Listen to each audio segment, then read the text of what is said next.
O Senhor esteja convosco. Ele está no meio de nós. Proclamação do Evangelho de nosso Senhor Jesus Cristo segundo São João. Glória a vós, Senhor. Naquele tempo, disse Jesus a Nicodemos: Vós deveis nascer do alto. O vento sopra onde quer, e tu podes ouvir seu ruído, mas não sabes de onde vem, nem para onde vai. Assim acontece a todo aquele que nasceu do Espírito. Nicodemos perguntou: Como é que isso pode acontecer?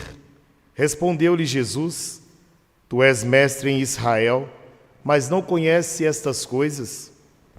Em verdade te digo, nós falamos daquilo que sabemos e damos testemunho daquilo que temos visto, mas vós não aceitais nosso testemunho. Se não acreditais quando vos falo das coisas da terra, como acreditareis se vos falar das coisas do céu?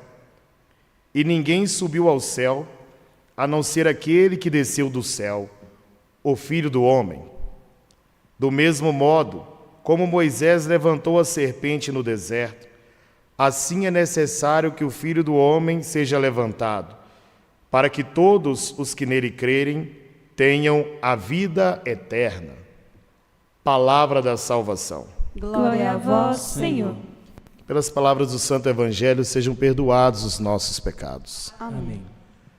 Caríssimos irmãos, quero também cumprimentar aquelas pessoas que estão conosco em comunhão, lá em João Molevade ainda. Toda vez que eu falo que eu venho aqui no santuário, a minha mãe fica ligadinha conosco, então a minha mãe Amélia, meu pai Francisco, a irmã dela, minha tia também, a Joana, que está lá, então recebe também aí o meu abraço. E a Paróquia Maria Estrela da Evangelização, onde eu tenho tido a alegria de ser sacerdote, de ser padre. Quero cumprimentar cada um de vocês também. Amados, nós estamos nesse período do tempo pascal, um belíssimo período para a nossa igreja, em que a palavra fecunda o nosso coração e sempre no convite a uma vida nova, a uma vida que foi restaurada pela ressurreição de Jesus Cristo. Santo Irineu, da Patrística, um padre lá do tempo primitivo, do 2º século, ele diz que quando Cristo vem, ele traz toda a novidade consigo. E, de fato, Jesus, ele coloca situações que deixava com que os homens e mulheres do seu tempo ficassem a pensar. Também a nós essa provocação acontece conosco. Veja esse diálogo, que é a continuidade do que iniciamos ouvindo ontem no Evangelho. O prosseguimento desse diálogo de Nicodemos com Jesus. Ontem nós ouvimos que Nicodemos buscava Jesus à noite. Ele ainda estava vivendo meio que entre trevas. Não havia clareza na fé de Nicodemos. Era um mestre em Israel, mas parecia que decorava as Escrituras, mas não conseguia interpretá-la, porque o coração não estava dilatado. A sua mentalidade não havia sido renovada, não havia nascido do alto. E o Senhor ontem disse para ele: o que nasce da carne é carne, Nicodemos, e o que nasce do Espírito é Espírito. E aqui Jesus ele abre mais esse diálogo, quando ele fala para Nicodemos: o Filho do Homem deverá ser levantado, como a serpente foi levantada por Moisés no deserto. E todos aqueles que olharem para o Filho do Homem será por ele atraído. Que belo é esse discurso de Jesus. Porque, de fato, a cruz salvadora atraiu-nos todos à presença desse Senhor, que fez com que aqueles discípulos que viviam com as portas fechadas, com medo também de serem mortos, crucificados, jogados no Coliseu às feras, quando receberam o sopro do Espírito Santo, entenderam perfeitamente o que Jesus disse a Nicodemos nesse evangelho que ouvimos. Por isso, a primeira leitura no livro do Atos dos Apóstolos mostra-nos um retrato da primeira comunidade, ou das primeiras comunidades. os cristãos tinham tudo em comum. Nossa, parece poético quando Lucas, que também é o agiógrafo, o autor sagrado do livro do Atos dos Apóstolos, nos traz essa fraternidade que passa a existir entre aqueles que começam a seguir o caminho. Até então, não havia-se essa alcunha de cristãos, mas eram seguidores de Cristo que estavam no caminho, o caminho da salvação proposto por Jesus Cristo. Hoje, no tempo em que vivemos, nos parece algo utópico dividir o que se tem em comum para que a necessidade de todos seja suprida. É de fato para nós utópico, porque nós, infelizmente, temos construído, desenvolvido uma sociedade cada vez mais indiferente e insensível à necessidade do outro. E aí nós politizamos o discurso e pensamos que, se aplicamos o Evangelho, começamos a taxar de comunismo, de fascismo e tantas outras coisas que nos dividem.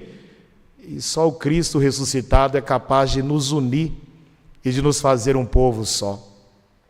Assim como a palavra já nos disse em profecia, que o povo que estava dividido entre gregos, entre pagãos, entre judeus, entre os eleitos e os não eleitos, em conformidade com a aliança de Israel, o Senhor fez um só.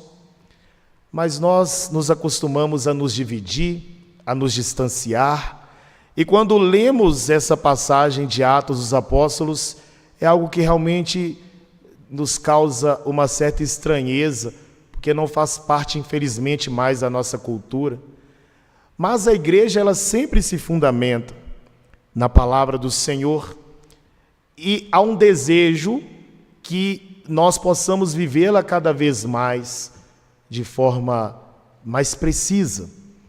E há possibilidades de fazer com que essa palavra seja aplicada no nosso dia a dia. Como assessor do dízimo para a região episcopal Nossa Senhora Aparecida aqui na Arquidiocese de Belo Horizonte, eu quero até falar para você. Você pode colocar em comum aquilo que Deus te dá no seu trabalho, para que na sua paróquia você, como um dizimista, possa fazer acontecer na sua vida aquilo que em Atos dos Apóstolos nós lemos. A multidão dos fiéis era um só coração e uma só alma. A devolução do dízimo é uma possibilidade de você também se tornar, com a sua paróquia, sua comunidade de fé, um só coração e uma só alma. Você que tem dons belíssimos, veja as meninas aqui que cantaram tão belamente, colocam à disposição da liturgia da Igreja do Senhor os seus dons. O João, que toca tão bem o teclado, para que a palavra em forma de música também possa alcançar o nosso coração e fazer com que tenhamos um só coração e uma só alma. Talvez você tenha um belo sorriso que pode ir para a porta da sua comunidade, acolher as pessoas que estão chegando, para que elas se sintam em casa. Tem tantas oportunidades que o Senhor nos dá para servirmos bem a Santa Igreja. Precisamos encontrar o nosso lugar, que para todos há lugar, para todos. E nós falamos desse mestre da lei, que é Nicodemos, no dia em que nós celebramos, enquanto católicos, a santa e doutora da igreja, Catarina de Sena. Catarina entendeu o que é nascer do alto. Catarina foi atraída por Jesus quando ela olhou para a cruz e percebeu que ali estava a razão de sua vida. Em 1347, quando Catarina nasce, ela, olha, a 24ª filha de um casal. Os pais dela eram muito fecundos. E diz que Catarina até tinha uma irmã gêmea, a Giovana, mas ela faleceu ainda quando ela era uma criança, então não sabemos se eram idênticas, mas Catarina era a 24ª filha de uma família numerosa, que tiveram 25 filhos. Catarina, desde a sua adolescência, foi seduzida por esse amor. O vento do Espírito soprou em seu coração. E já, quando ela ainda tinha entre 15 e 20 anos, já era muito conhecida em sua cidade, na Itália, em Siena. e já fazia uma grande influência entre os católicos da sua cidade. Mas Deus tinha um plano maior para Catarina.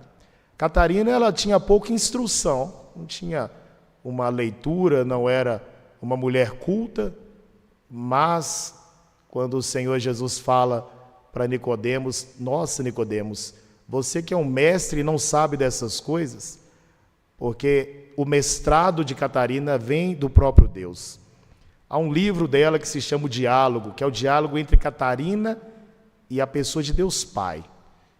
E nesse livro, o Senhor vai instruindo Catarina, e Catarina se torna uma grande articuladora, porque no contexto onde Catarina estava naquele tempo, nos anos 1300 até o 1386, o papado estava vazio na cátedra em Roma, e havia o que eles chamavam de um cativeiro em Avignon, na França, melhor dizendo. Catarina, ela influencia os papas para que retornem para Roma, para retomar a cátedra de Pedro em Roma. Ela faz toda uma articulação para que Roma seja de novo a sede do pontificado do Papa Gregório, com quem ela vai ter e o convence a voltar para Roma. Catarina, nos seus diálogos e na vida mística que ela levou, que ela tinha, ela trouxe em seu corpo as dores das chagas de Jesus, assim como São Francisco de Assis. Mas as chagas de Catarina, elas eram espirituais, ela sentia dores nos mesmos lugares onde as chagas antes dolorosas e agora gloriosas de Jesus foram perfurados. Catarina, ela tem uma frase célebre dizendo: se nós soubermos o que Deus espera de nós, nós colocaríamos fogo no mundo. Ela quer dizer que quando nós assumimos o nosso batismo, quando nós assumimos a amizade, intimidade com o Espírito Santo em nossas vidas, nós vivemos o propósito que Deus tem para nós. E quando nós vivemos o propósito que o Senhor nos tem, meu amado e minha amada, nós de fato conseguiremos ser felizes, mesmo com as limitações e desafios que nós temos nesta vida. Essa doutora nos inspira, porque primeiro ela se inspirou em Jesus Cristo. Jesus Cristo é o fundamento de Santa Catarina de Sena, que também deve ser o meu e o seu fundamento. Peçamos, portanto, a Deus que faça com que o nosso coração não cause estranheza ao se deparar com a primeira leitura, mas que o nosso coração ele seja moldado para que também nós nos abramos e participemos de uma forma mais ativa da Santa Igreja do Senhor, porque reina o Senhor, ele revestiu-se de esplendor. Depois da cruz veio a vitória, veio a glória, e o Senhor ele deseja também nos atrair, e a bondade de Deus é tamanha, que ao assumir a nossa carne no ventre da Santíssima Virgem, aqui a Senhora da Piedade, ao morrer e ressuscitar, o Senhor não deixa a carne apodrecer no sepulcro, mas a glorifica, e agora, Ele que era Espírito com o Pai e com o Espírito Santo desde todos os tempos, agora está junto da Trindade com a sua carne glorificada. E aqui está um belo mistério.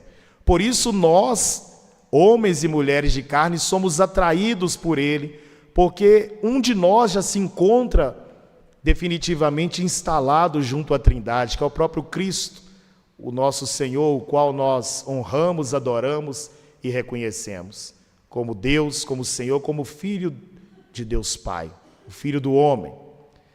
E, portanto, Ele que é a cabeça atrai-nos, que somos o seu corpo. Que belo isso!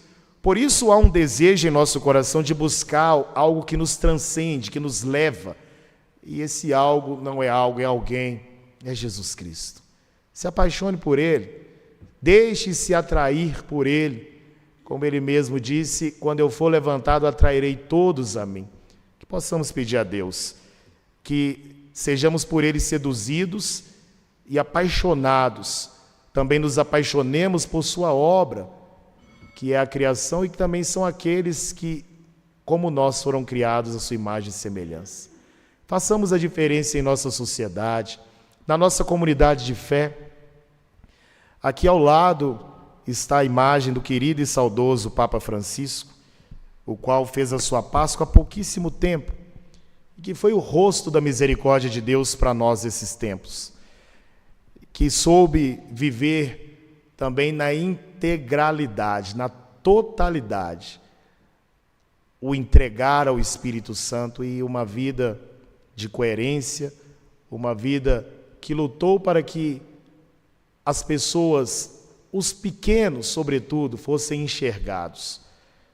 Francisco, ele é para nós esse modelo de cristão desses tempos tão obscuros e obtusos que nós vivemos, de alguém que viveu com coerência, com clareza, com coragem, mesmo com as críticas daqueles que se dizem cristãos católicos. Não esmoreceu e foi firme no seu propósito, e agora nós rezamos para que de fato esteja na glória com o Senhor, por Ele atraído e agora com Ele reinando. Louvado seja o nosso Senhor Jesus Cristo. Seja louvado.